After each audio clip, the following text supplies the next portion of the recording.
Սեյրանս Օհանյանը, ասենք, այդ գործով անցնող առանցքային դեմքերից մեկն է, որովհետև իր պատասխանության ներքո է առնվազն Արցախում տեղի ունեցել դա,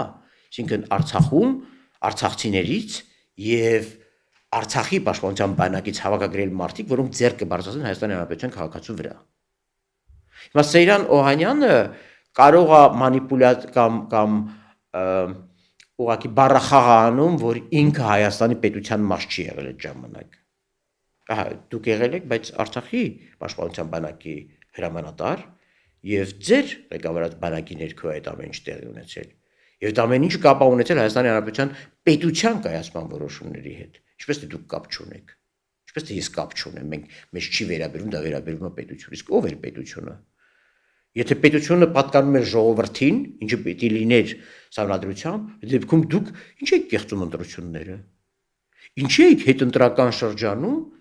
այդ կեղծված ընտրություններից դժգոհող ժողովրդի վրա հանում բանակ։ Եվ ոչ միայն բանակ, այլ նաև Արցախի բանակի, Հայաստանի բանակի ստորաբաժանումների, ինչպես նաև Արցախի ու Հայաստանի կրիմինալ շրջանակների վրա հավաքագրված խմբավորումներ։